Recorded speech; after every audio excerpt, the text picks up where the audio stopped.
this week, there's that double portion of the Torah reading starting in Leviticus chapter 12 and going through chapter 15. And of course, it's everybody's favorite, right? Everybody's favorite passage of Scripture, talking about childbirth, of leprosy, discharges, bleeding, and purification, all that fun stuff that is all everybody talks about all the time, right? Well, the truth is, it's more important than we realize, and it shows up more often than we realize. Even in the Brit Hadashah, in the New Covenant, in the New Testament readings, there are several things that in this sequence that parallel things that happen in the New Testament that highlight the greatness of Messiah Yeshua. And in a lot of sense, one of the things that this talks about, in these comparisons, is who has the better priesthood. These comparisons function like Hillel. He has that rabbinic rule of exegesis that's translated as kal v'homer. It's light to heavy. And it's a rule that lesser to greater is another way of talking about it. And I wrote about this recently, stating that the book of Hebrews uses this technique a lot, multiple times throughout the book, to talk about how Yeshua is, as Messiah, is greater than the angels, and greater than Moses, with better sacrifices at a better tabernacle and this better covenant that he is bringing into place. And so that the priesthood is also on the table. And the difference between what is the Levitical priests, even the high priest, and Messiah. And this is something we've talked about before. Obviously, all the priests are from which tribe? Levi, yeah. And they are descendants of which? Of Aaron, yeah. They're descendants of Aaron. So that's why that they are all part of the Aaronic priesthood. So all priests are Levites, but then not all Levites are automatically priests, right? But their priesthood was established after the Exodus. Exodus 29, they're talking about the making of the garments, the high priest's garments, and those uniforms that they wear. The holy garments of Aaron are to pass to his sons after him, to be anointed in them and to be consecrated in them. In verse 43, it says, I will meet with Bnei Israel there, so it will be sanctified by my glory. And so I will sanctify the tent of meeting and the altar. I will also sanctify Aaron, set apart Aaron and his sons to minister to me as Kohanim, as priests. And so I will dwell among Bnei Israel and be their God. So the Levites, are the descendants of Aaron, the Aaronic priests, are they necessary and important for worship at the earthly tabernacle? It was God's idea, right? He was the one that told them to do this. So this is something, the establishment of the Aaronic priesthood is something God directed, defined, ordained, establishing how this nation and this people of Israel are supposed to draw near to God and his presence. They are necessary and important for all of that. One of the common practices that you'll sometimes see is that in the rabbinic circles, their way they think, the way they argue about certain things, that if you can quote from an older source or an older rabbi, then your argument has more validity, more weight to it. And so if the Aaronic priesthood is clearly pretty old and established, right? How much more then is Yeshua's that is based on a priesthood that's even older? See how this argument kind of works. If theirs is established here after the Exodus, what about a priesthood that goes back even before that? Psalm 110 talks about this. It says, Adonai declares to my Lord, sit at my right hand until I make your enemies a footstool for your feet. That's a messianic type of statement. It says, Adonai will extend your mighty rod from Zion, rule in the midst of your enemies. Your people will be a free will offering in a day of your power. In holy splendors from dawn's womb, yours is the dew of your youth. And in the midst of that, Adonai has sworn and will not change his mind. You are a Cohen. This person he is speaking about, you are a priest forever, according to the order of Melchizedek. So the one who sits at Adonai's right hand, who rules with this kingly, mighty rod of authority from Zion, the Messiah from the root of Jesse, the tribe of Judah, will somehow also be considered a priest of an order that is older, an order that predates the Aaronic priesthood and even the Mosaic covenant, an order that in fact serves and oversees the establishment of the Abrahamic covenant. Again, that's the order of Melchizedek. This king of righteousness, this king of peace, is established with a priesthood that's older than the Aaronic. Hebrews makes this point in Hebrews chapter 7. For this Melchizedek was king of Salem, the Cohen, the priest of God Most High. He met Abraham returning from the defeat of the kings and blessed him, and to him Abraham apportioned a tenth of everything. Now first, by the translation of his name, he is the king of righteousness, and then also king of Salem, which means the king of shalom, the king of peace. Talking about Melchizedek, trying to explain him, the mystery that surrounds him, without father, without mother, without genealogy, so he can't point to Aaron as his father. But what is the basis of his priesthood? He says, having neither beginning of days nor end of life. So we don't know where he came from. We don't know how long he was there or when he died, because all the priests, as far as they know, right, they have a limited lifespan. Neither beginning of days nor end of life, but made like Ben Elohim, made like the Son of God.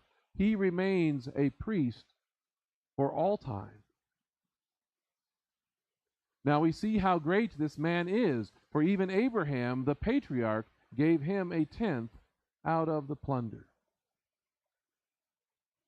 And indeed, those sons of Levi who received the priesthood later, according to Torah, they have a command to collect a tithe from the people, that is, from their kin, although they have come out of the loins of Abraham, so they collect a tithe. That's part of God's command. But this one, who did not have their genealogy, has collected tithes from Abraham and has blessed him, the one holding the promises. And so, since Abraham pays the tithe, what's the argument? So did Levi and the Levitical priesthood. So did Aaron and the Aaronic priesthood. All of that. This Melchizedek has collected tithe from Abraham and blessed him, the one holding the promises. Now it is beyond dispute that the lesser is blessed by the greater. So in this case, who is the lesser? Abraham. That means the greater is Melchizedek. Does that mean that Abraham is nothing, a nobody, irrelevant? No, doesn't mean that at all. In fact, if you try to diminish Abraham, you're also diminishing who? You're also diminishing Melchizedek, right? If you make Abraham a nobody, it's like, well, he's not that important, then you're not really saying much about Melchizedek either. Because the argument that Melchizedek is great is based upon how great Abraham is. Y'all following? That's the only way that this line of reasoning works. And so that also means if the Aaronic priesthood has to be something good, has to be something important, something great, then how much more is Melchizedek's priesthood?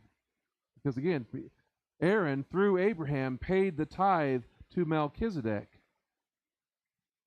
And again, saying Melchizedek or saying Messiah's priesthood is greater doesn't diminish, it doesn't invalidate, doesn't negate Aaron's priesthood and those that come from him. Because each of them has their own place, each of them is in their own order, right? Each has its function and its own role. As he talked about, as we talked about a few weeks ago from 2 Corinthians 12, there are many gifts and many callings, but how many body? There's one. There's various kinds of service, but how many lords? It's actually the same Lord. There's one. Messiah, as the high priest in the order of Melchizedek, serves, as the book of Hebrews makes the argument, serves at the better heavenly tabernacle, the one that the earthly tabernacle was actually patterned after. He serves in that one. And that's important because on earth, Yeshua could not be a priest because he's not of the lineage of Aaron. He is of the tribe of Judah. So the heavenly tabernacle, even though it is greater, even though it is better, doesn't negate or invalidate the one on earth. And Yeshua, he enters the holy place with the blood of a better sacrifice and offering, not the blood of bulls and goats that is necessary to repeat those every year, but the offering of his own blood once for all. That's so much of what Hebrews is doing. This is important. What happens here at the earthly tabernacle, at the earthly temple, is important and necessary and good, but what Yeshua does is greater. His blood even will cleanse the conscience. And even though his offering, his blood is better, that doesn't diminish or negate the things that the Aaronic priests offer and what they do.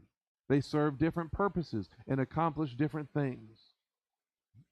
So the earthly priest, the Aaronic priesthood, has its role and its place. They are God-inspired and commanded, but how much more is Messiah, the high priest, in the order of Melchizedek?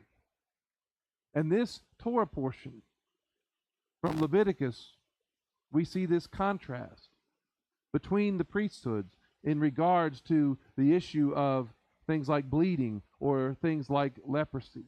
Because it's important to notice as we're going through these, what the Aaronic priest can do and what he cannot.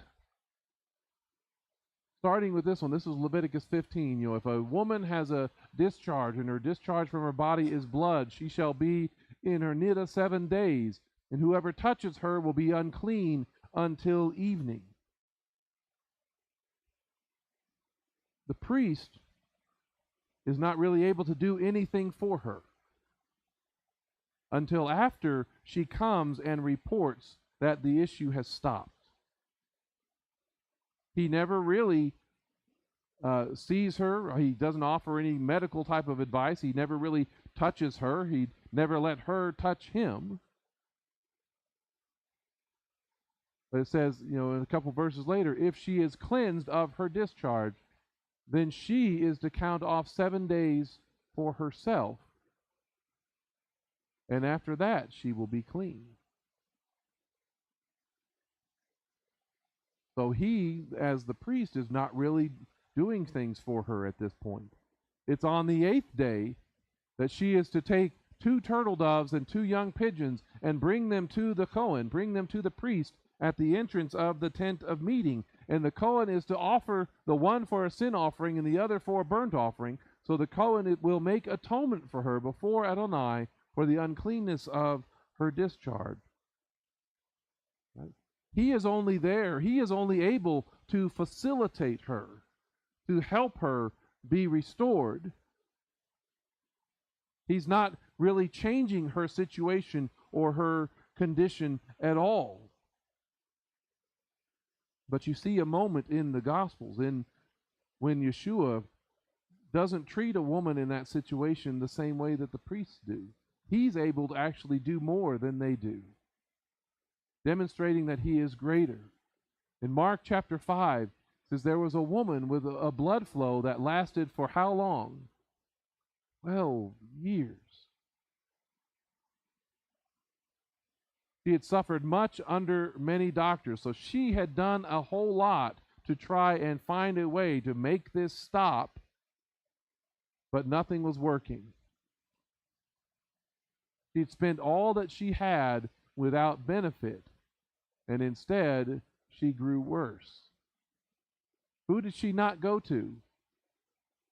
Has she gone to the priests? Would they be able to help her? No. There's nothing they could really do for her. Right? When she heard about Yeshua, she came through the crowd from behind and touched his garment, for she kept saying, if I touch even his clothes, if I even am able to grasp the corner of his garment, his tzitzit, then I shall be healed. And right away, something happens that a priest could never do for her. The blood flow stopped. And she felt in her body that she was healed from her disease. So this was something that clearly bothered her. And at once Yeshua, knowing in himself that power had gone out from him, turned around in the crowd and said, who touched me? Who touched my clothes? And his disciples responded, well, you see the crowd pressing upon you and you say, who touched me? I mean, come on, everybody's touching you. But he kept looking around to see who had done this. But the woman, scared and shaking, knowing what had happened to her, knowing that, she shouldn't, by the rules of things, was not supposed to be there in that crowd, was not supposed to touch him in that way. Scared and shaking, knowing what had happened to her, came and fell down before him and told him the whole truth. And he said to her, daughter, your faith has made you well. Go in shalom and be healed from your disease. Her faith was that statement where she said, if I just touch the corner of his garment, if I just touch his clothes, his tzitzit, then I know if I go to him, it's different. I know he can do something about this. That's one of those proofs that's here in this Torah portion that shows how Yeshua is greater, how Yeshua is better. He didn't just have compassion on her. He didn't just say, I'm really sorry, sister, let me pray for you. Not that there's anything wrong with doing that. But this power went out from him, and she was healed when no one else could do anything, not even the doctors in her days. The priests had no mechanism to help her. And yet she was healed. The same thing goes for leprosy. In Leviticus 13, then Adonai spoke to Moses and to Aaron, saying, when a man has a swelling in the skin of his body, or a scab, or a bright spot, and on it, and it becomes the plague mark of Ta'arat in his flesh, then he shall be brought to Aaron the Kohen, or to one of his sons. Notice what they can do and what they can't. Or to one of his sons, the Kohanim. And the Kohen is to examine the plague of Ta'arat on his skin. And if the hair in the plague is turned white, and the appearance of the plague is deeper than the body's skin, it is the plague of Ta'arat. Thus the Kohen should examine him and pronounce him unclean. So what can the priest, what can the Kohen do? They can examine, right? Yeah, you got a problem.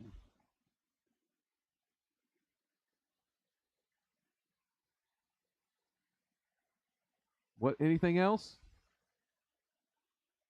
Well, they can tell everybody that, yeah, you got a problem. So I can see that you have a problem. I'm going to tell everybody that you have a problem.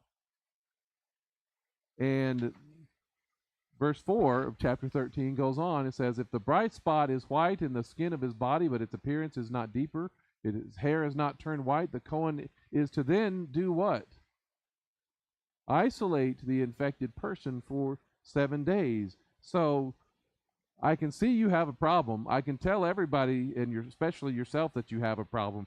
Oh, and by the way, I can, make you leave. for 7 days. I can isolate you. I have the authority to do that. Has his situation improved any yet? No. So verse 6, then the Cohen is to examine him again on the 7th day, and behold, if the plague has faded and is not spread in the skin, then the Cohen shall pronounce him clean. It's a scab. He is to wash his clothes and be clean. This is the ideal situation, right? He has the authority to examine him, to pronounce him unclean, to isolate him for 7 days, and he can pronounce him clean. Has the priest done anything in this situation to change the situation? No. He hasn't done anything in that sense. Chapter 14, it's something else. Adonai spoke to Moses, saying, this is the Torah, the instruction of the one with Tzadarat in the day of his cleansing. He shall be brought to the priest, the Cohen, and the Cohen is to go out to the outside of the camp. The Cohen is to examine him, and behold, if the mark of Tzadarat is healed in one with Tzadarat, healing that had nothing really to do with his own actions, the priest did not contribute to this healing, then the Cohen is to command that 2 clean living birds, cedar wood, scarlet, and hyssop, be brought for the one being cleansed. Right? So he's able to pronounce him clean after doing another examination, which I hope he has insurance, because that means the guy gets to charge more, right? Isn't that how our system works? You pay more if you have better insurance. But basically, once he's pronounced clean, the priest is able to assist in offerings for cleansing, right? And take him through what the Torah commands. Now, none of this is, I've been joking about it a little bit, but none of this is unimportant. None of this is insignificant. But that's about all he can do. They don't take an active role in dealing with the actual problem of Tzadarat. And since so much of it's understood to be a spiritual situation, he can encourage the person to repent. He can encourage different things, but he's not necessarily doing anything about it. They just observe it. They make a decision about it, but that's it. The Torah gives no instruction, makes no provision or recommendation of really how to rid oneself of the Tzadarat. There's no ceremony described to get rid of it. There's no sacrifice to get rid of it. Only after it's pronounced clean, only after it's already gone, is there something described. Again, the priest looks at it. He examines it. And here's the other thing. If he is uncertain that whether it is or it isn't leprosy, this Tzadarat,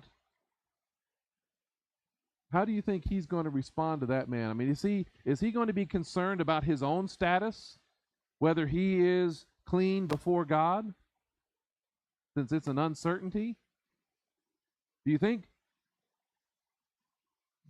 that he goes up and says, "Oh, you think you have leprosy? Let me shake your hand"? Do you think he does that? I guarantee you he doesn't. He doesn't go up to the man who thinks he has leprosy and put his hands on him. Doesn't grasp his hand in greeting. He does not touch the person with Tzadarat, because that might make him unclean. That might compromise him.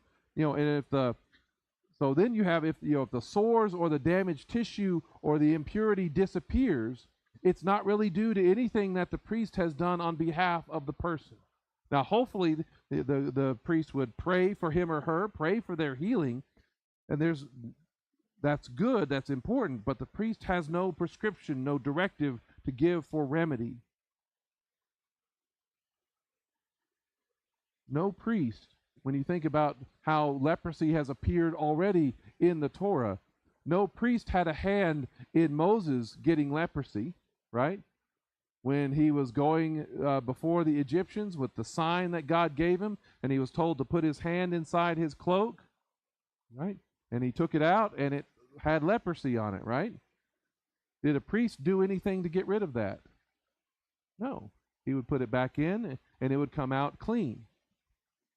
After Miriam and Aaron spoke against Moses in Numbers chapter 12, that leprosy manifested on Miriam as the cloud had departed, and she had to remain outside the camp, following this description for 7 days before she was allowed back. Aaron was unscathed in all of that. He had no leprosy on him, despite the fact that he had done everything that she had done, despite his guilt. But he was the only one who could pronounce her clean to return to the camp. Right? But Aaron did not heal her. Right? Because Adonai's anger burned against them, and he left them. When the cloud lifted up from above the tent, behold, Miriam had tzadarat like snow. As Aaron turned toward her, behold, she had the tzadarat.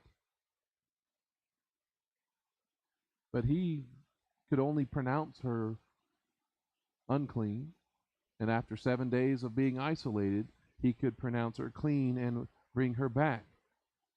When you look in 2 Chronicles chapter 26, the priests could not help King Uzziah. When King Uzziah became strong, his heart grew so haughty that he acted corruptly, for he trespassed against Adonai, by his God, by entering into the temple of Adonai to burn incense upon the altar of incense, something the king's not supposed to do. Right? He's crossing some lines and some boundaries, the order of things, taking it upon himself, well, I'm so important that I can do this. Then Azariah the Cohen, with 80 valiant Kohanim of Adonai, followed him in, and they opposed Uzziah the king, and said to him, It is not for you, Uzziah, to burn incense to Adonai, but for the Kohanim, for the priests, the descendants of Aaron, who have been consecrated to burn incense. Get out of the sanctuary. And they have to be pretty bold, right, to speak so bluntly to the king. For you have acted unfaithfully. You will have no honor from Adonai Elohim. Then Uzziah, who had a censer in his hand, ready to burn incense, became angry. And while he was raging at the Kohanim, the priests, the leprosy, the tzadarat, broke out on his forehead right in front of the Kohanim in the house of Adonai, beside the incense altar. So just like Moses' hand, it appeared. Just like Miriam, it appeared. And when Azariah, the chief Kohen, and all the other Kohanim stared at him, behold, his forehead had tzadarat, so they rushed him out of there. Indeed, he himself hurried to get out, because all of a sudden he knew he had crossed a line, right? Because Adonai had smitten him. So the source of it was God himself. Then verse 21 says, Then King Uzziah had tzadarat until the day of his death. He lived in a separate house with tzadarat, for he was cut off from the house of Adonai. Jotham, his son, was in charge of the king's house and governed the people of the land. The priests who escorted him out of the temple had nothing that they could do to fix that situation. They had nothing they could do to take the tzadarat away from him. And it was, in fact, if you read Isaiah chapter 6, right, that whole sequence with Isaiah seeing the Lord on the throne, high and exalted, happens in what year? The year of King Uzziah's death.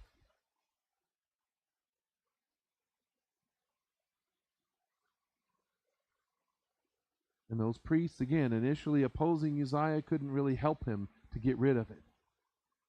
You see another example with Naaman the Aramean when he had leprosy, a foreigner, a general in the army of an invading type of nation. He had captured a young Jewish woman. And this servant, when they were saying, what can I do to improve his situation because he has leprosy, she didn't send him to the priest to be made made clean. In 2 Kings chapter 5. It says, Now Naaman, commander of the army of the king of Aram, was a great man in his master's sight and highly esteemed, because through him Adonai had given victory to Aram. Though the man was a mighty man of valor, he had Sadarat. Aram had gone out in bands and had taken captive a young girl from the land of Israel, so she served Naaman's wife. Then she said to her mistress, If only my Lord went before the priests at the temple. No. If only my Lord went before the prophet who's in Samaria, then he would cure him of his Sadarat. So Naaman, Naaman came with his horses and his chariots and stood at the doorway of the house of Elisha. So Elisha sent him a messenger saying, Go and wash in the Jordan, because not even he's telling him to go show himself to the priests, right? There's nothing to show at this point. Go and wash in the Jordan 7 times, and your flesh will be restored, and you will be clean. Now, if you remember this account, Naaman didn't like this advice very much, this remedy for things. He was pretty mad about it. He was upset about it, because in his mind, I've got plenty of good rivers. I've got better rivers in this world that I'd rather go to than some rinky-dink little river in the middle of this land that's not even my home. He thought Elisha would have more hand in this process of getting rid of this leprosy. Naaman was angered and walked away, saying, I thought he would surely come out to me. Surely this prophet, this powerful man of God, would come to me, stand and call on the name of Adonai as God, and wave his hand around, wave it over the spot. Do something to cure this leprosy. You got to put on a little bit of a show, right? But that's not what was necessary. A few verses later, his servants approached him and spoke to him and said, My father, if the prophet had told you, if he had given you some long list, if he had given you something really difficult to do, you would have done it. And you would have thought it was all about you, and you would have thought that it was all about that you followed the list and checked off all the boxes, and because you did this stuff, then you would be clean. Would you not have done that long list of hard and difficult things? And the obvious answer to that is, yeah, I would have done every single one of them. How much more then when he told you only to wash and be clean? Just because he didn't make it hard, just because he didn't make it difficult, just because he didn't come out and put on a show and wave his hand over the spot, you're going to dismiss what he has to say? So he went down and dipped himself 7 times in the Jordan, according to the word of the man of God. Then his flesh was restored like the flesh of a little child, and he was clean. And even in this, Elisha, he didn't do anything directly about this. He only offered the instruction for Naaman to obey.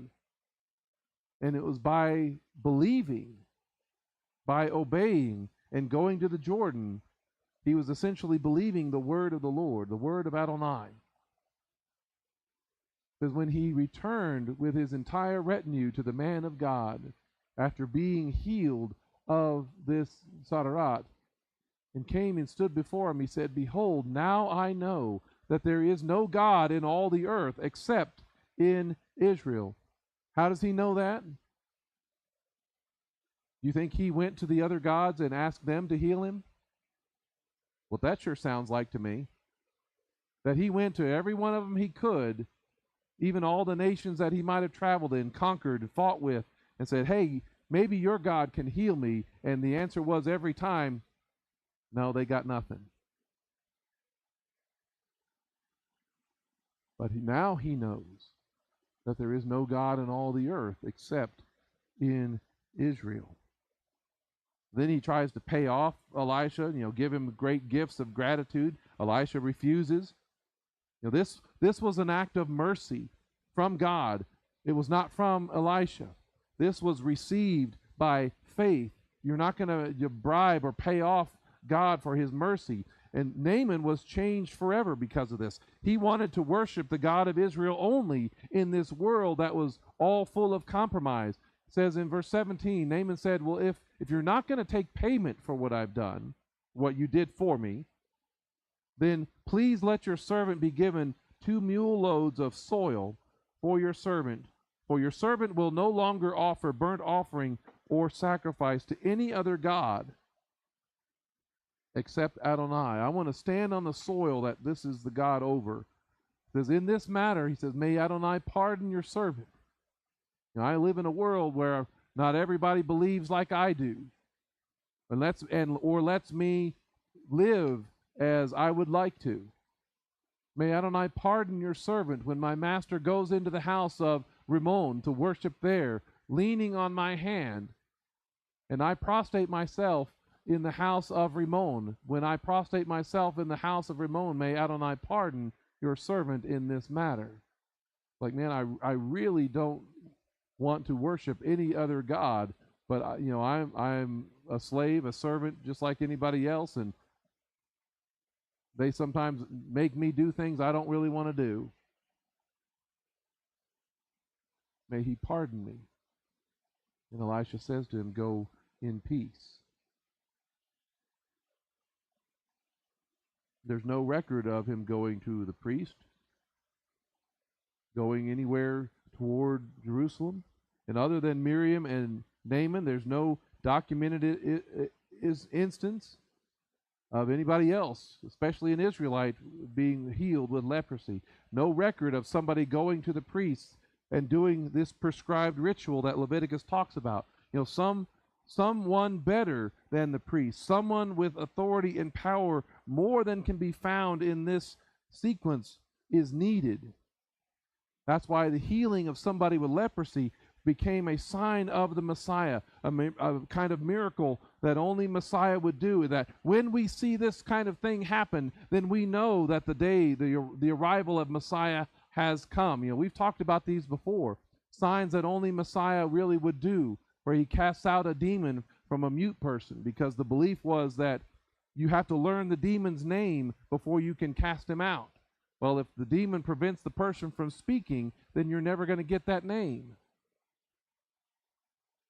But the Messiah can.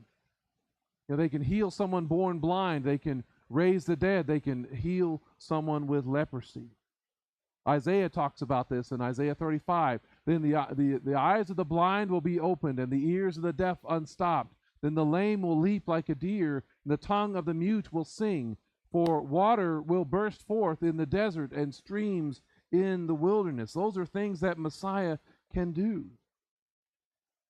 And when John heard in prison about the works of Messiah, he sent word through his disciples, said to Yeshua, are you the coming one, or do we look for another? Is this it? Is this the time? And Yeshua replied, go report to John what you hear and see. The blind see, the lame walk, those with tzaraat are cleansed, and the deaf hear, and the dead are raised, and the poor have good news proclaimed to them. Messiah is the one that can do all of these things. He can open the eyes of the blind. He can make the mute speak. He can open the ears. He can stop any demon from preventing any of that. When it comes to the Gospel of Mark, he begins his fast-paced record of Messiah's life. One of the first things that he highlights is Yeshua and the leper. This is just after casting out an unclean spirit. Yeshua casts out this unclean disease. Again, notice how much greater Yeshua is, how Yeshua doesn't just stand at a distance and doesn't just look and inspect. He isn't worried about his own holiness or his own cleanliness, his own status being compromised. He went through all the Galilee, proclaiming the message in their synagogues and driving out demons. And a man with tzaraat comes to him, begging him and falling on his knees, saying, "If you are willing, you can make me clean." That's something that he would never say to one of the Aaronic priests, because the Aaronic priest can't make him clean. And moved with compassion, Yeshua stretched out his hand and touched him, and he said, "I am willing. Be cleansed." Yeshua doesn't need to inspect the man. Yeshua has no fear of being near him, has no fear of touching him. Yeshua's not worried about this uncleanness being transferred to him. Instead, as the priest in the order of Melchizedek, he is transferring clean to the unclean, not the other way around. So how much greater is this priest, this one of the order of Melchizedek, and what he can do? That doesn't mean the other is not important, but how much more? It says immediately the tzaraat left him, and he was cleansed. And Yeshua sent him away at once, sternly warning him. He said to him, "See that you say nothing to anyone, but go and show yourself to the priest, to the Kohen. Then for your cleansing, offer what Moses commanded as a testimony to them." Where did he command that? Right here in this Torah portion for this week. Show them that as a testimony to them. Again, that's following the Torah. That's following right here in this section. And when he goes and shows himself to the priest, and he says, "Oh, hey, guess what? I just have been healed from leprosy." And they would have been like, What? Excuse me? What did you say? What happened? No, are you sure? Are you sure? Did you really have leprosy? Do you think they believed him right off the spot? I bet they had a hard time, because we've never actually done that before around here. We've never gone through the offerings for someone cleansed from leprosy. It's like, and if he comes in and says, "Yeah, I had leprosy, but this man, he healed me," and they're like, "Whoa, wait, who did that? Somebody actually healed you? I mean, this didn't just go away on its own after 7 days?" Wait, only Messiah can do that. If somebody healed you of that, that must mean that, wow, Messiah must be here. And then what would be the next logical question for them to ask if he's telling them, "A man healed me of my leprosy"? And then their question would be, "Tell me that guy's name. Who is it that did this so we can go and see him?" Would be the logical next step.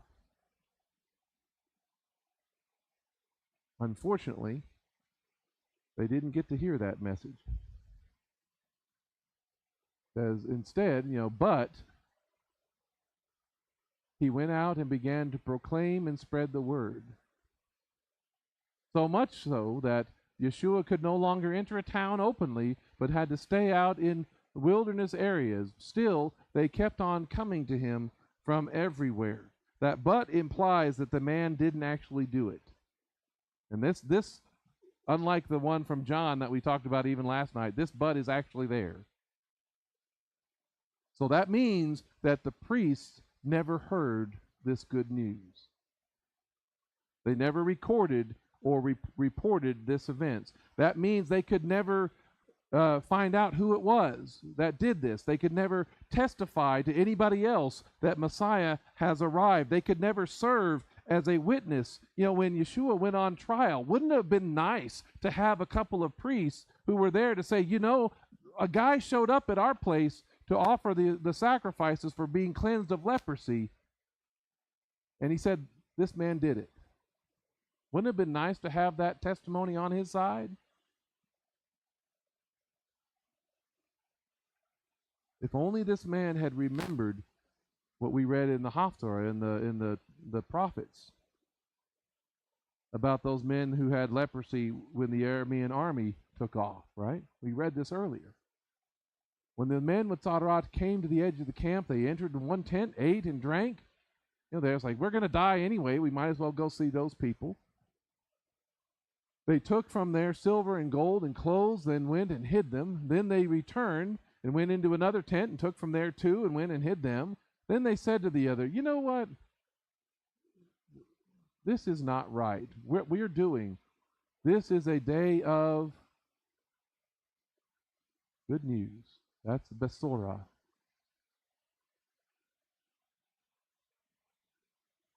Euangelios. Does that sound like anything else from like evangelize or something like that? It's a related word to that. This is a day of good news. And we are keeping quiet about it. We're not telling the right people. If we wait until morning light and everybody figures this out on their own and we could have told them about it ahead of time, punishment will overtake us. Let us go now and report to the king's household. Let's go tell those in charge so they can celebrate. This is about the same thing of let's go and show ourselves to the priest. Let's go tell the king the good news so the leadership can hear, so the leadership can see, so they can call witnesses, so they can verify the identity of Messiah that has come, so that they can recognize the time of their visitation. Here was this man with Tzadarat. Here were these men with Tzadarat, these ordinary people. But the man that Yeshua encountered, because he was not faithful with that gift that he was given, with that calling he was given, that others were not able to fulfill the calling that they had. And I found that one very convicting. How important is it for us, for you and me, to testify about what God has done in our lives, how he has healed, how he has saved, how he has restored, what he's shown you? How important is that? Real important that we make the most of every opportunity. That's essential for the healing and the restoration of the world, the kun olam. Because we're all waiting for something else that's in this Torah portion, and that's the 8th day. That day of fullness of the kingdom. We're waiting for the Sabbath rest that is to come, as we read about in Hebrews. We're waiting for that greater exodus and that better priesthood. You notice that when you look at all of the sacrifices that are listed in this section take place on the 8th day, symbolizing that entering into the kingdom, even into eternity, the Olam Haba, the world that is to come. We on the feast days, the schedules, there's Shemini Atzeret, the 8th day assembly that combines after Sukkot, after Tabernacles, combines with what? Simchat Torah, which is what? The joy, the rejoicing in the Torah. After those days of Sukkot, which is the wedding feast of the Lamb. All of this, as much as my first inclination, maybe some of yours, especially growing up, might be to avoid this kind of Torah portion and skip this kind of reading. Is it possible that this Torah portion offers some of the clearest evidence of Yeshua as Messiah and as priest of God Most High in the order of Melchizedek? that this Torah portion is here for that reason. Is it any wonder that the enemy wants us to skip it and breeze over it? Because only the Messiah is able to do the things that the priests can't do. Only he can heal what they can't heal. Only he can make clean and restore those who are unclean and outside the camp. Only Yeshua can take those who are far off and bring them near by the blood of Messiah, the better sacrifice in the heavenly tabernacle. It's in him that we place all of our faith, in all of our trust, so that, like Abraham, righteousness might be credited to us. Amen?